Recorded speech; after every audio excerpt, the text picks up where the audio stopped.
हर रात ठीक 8 बजे एक दिल दहला देने वाली कहानी, रोमांच, अपराध और रहस्य से भरी, सिर्फ AIFM स्टूडियो YouTube पर।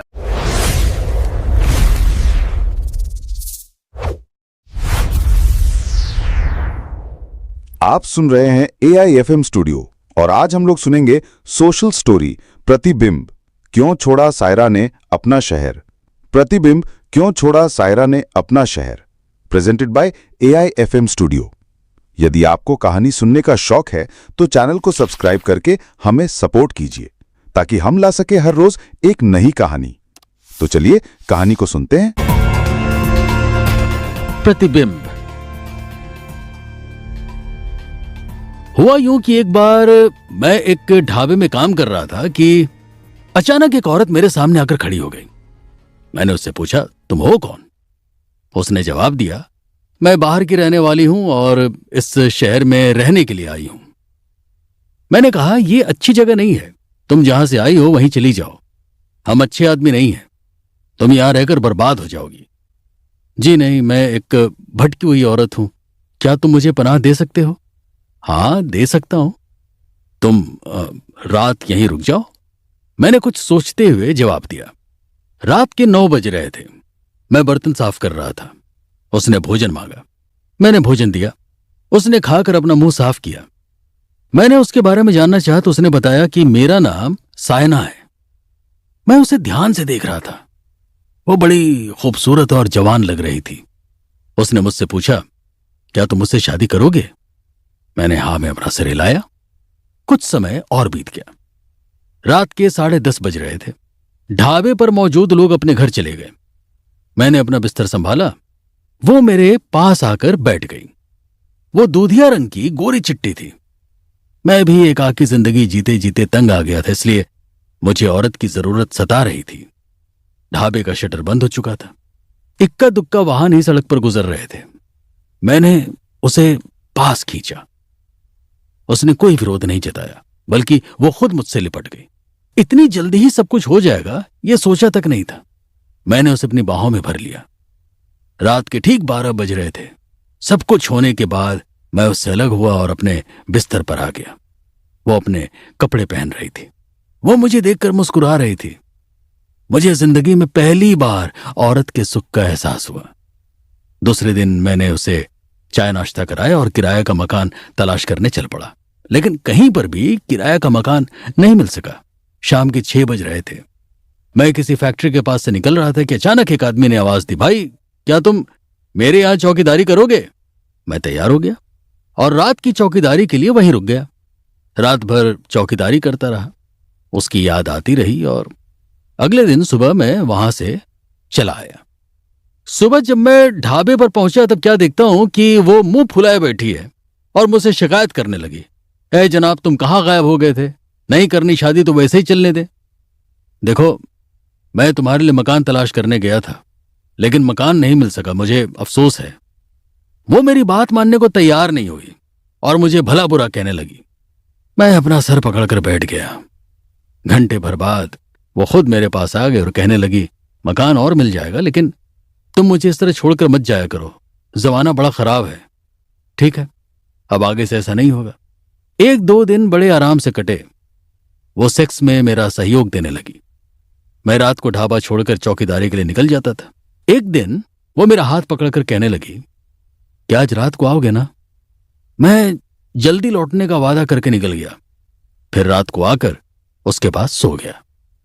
एक दिन ऐसा हुआ कि मैं ढाबे पर काम कर रहा था। अचानक हरीश नाम के एक आदमी ने मुझसे कहा कि अरे सुशील, वो औरत बेहोश होकर गिर गई है।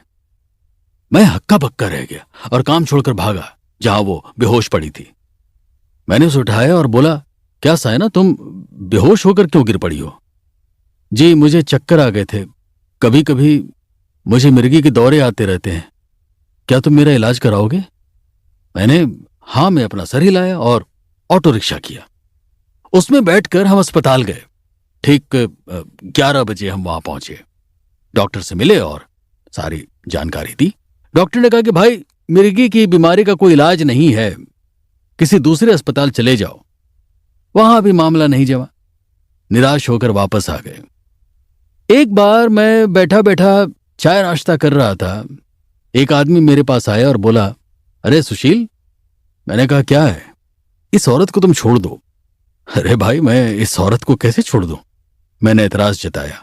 वो बोलने लगा, मैं इसके साथ घर बसाना चाहता हूं। यह सुनकर मुझे हैरानी हुई। फिर सोचा, इसको घर मिल जाएगा और घर भी बस जाएगा। पर मैं ये नहीं जानता था कि किसी साजिश का शिकार हो रहा हूं। मैंने उसे सोते से उठाया और टैक्सी में वो अपने साथ ले गया। खैर, मैंने समझा कि कोई मुसीबत मुझसे छूट गई है। पर मेरा दिन भर काम में मन नहीं लगा। फिर भी मन मारकर काम करता रहा। रात के 10 बज रहे थे। मैं बिस्तर पर चला गया, लेकिन नींद नहीं आ रही थी। रात भर बेचैनी रही। सुबह उठकर नहाया और ढाबे पर चला आया। लापरवाही के चलते फैक्ट्री की चौकीदारी छूट ही चुकी थी। सुबह के 10 बज रहे थे कि सायना रोती बिलखती आई। मैंने पूछा, तुम रो क्यों रही हो? तुम भी किसी के साथ भेज देते हो। उसने और 2 आदमियों ने मिलकर मेरे साथ बलात्कार किया और सुबह गाड़ी में बिठा दिया। मैंने अपना सर धुन लिया और बोला, वो तो बोल रहा था कि घर बसाना चाहता है। क्या घर बसाएगा? उसके पास तो रहने के लिए किराए का कमरा भी नहीं है। उसे मैं जान से मार डालूंगी। खैर, तुम वापस आ गई हो, बाद में देख लेंगे। हमारा दिन भर आपस में मनमुटाव रहा। वो खाना खाकर सो गई। मुझे थोड़ा संतोष मिला। फिर उसे अपने दोस्त की लकड़ी की टाल पर छोड़कर मैं काम पर वापस आ गया। दिन भर काम करता और सोचता रहा कि इसको वापस उसी शहर में भेज दूं जहां से वो आई है। इसी उधेड़बुन में शाम हो गई। वो वापस ढाबे पर आई। मैं बोला, सायना, तुम जहां से आई हो वहीं वापस चली जाओ। यहां के लोग ऐसे ही हैं। जी नहीं, मुझे वापस मत भेजिए। मैं तुम्हारे साथ ही रह लूंगी, रूखा सूखा खाकर। आखिरकार हार कर मैंने हालात से समझौता कर लिया। 2-4 दिन अच्छे से निकले। एक बार फिर हमको किराया का मकान मिल गया। हम खुशी खुशी वहां रहने के लिए चले गए। लेकिन यह मेरा भरम निकला। एक दिन तो हमने उस मकान में गुजारा, पर दूसरे दिन वो गायब हो गई। मैं दिन भर उसे तलाशता रहा, लेकिन वो नजर नहीं आई। दूसरे दिन जब मैं ढाबे पर काम कर रहा था कि अचानक वो मेरे सामने आ गई। मैंने पूछा, कहां थी तुम रात भर? मैं एक आदमी के साथ थी। वो आदमी तुमसे बात करेगा। मैं उसके साथ रहने के लिए तैयार हूं। मैंने अपना सर पीट लिया। फिर भी अपने आप को संभाला और बोला, ठीक है, तुम उसके साथ चली जाओ अपना सामान लेकर, फिर मेरे पास कभी मत आना। मैं और वो दिन भर उस आदमी का इंतजार करते रहे, लेकिन वो नहीं आया। मेरे अंदर कटु भावना आ गई थी। मैंने उससे बात करना बंद कर दिया। लेकिन फिर अंदर एक दया भाव आ गया था कि बेचारी जाएगी कहां। उसके पास जाकर मैंने प्यार का इजहार किया। वो राजी हो गई। फिर हमारे दिन अच्छे से गुजरने लगे। एक बार वो रात को उठकर रोने लगी। मैंने पूछा, क्या हुआ सायना, तुम रो क्यों रही हो? जी, मुझे मेरे बच्चे याद आ रहे हैं जो ससुराल वालों ने छीन लिए हैं।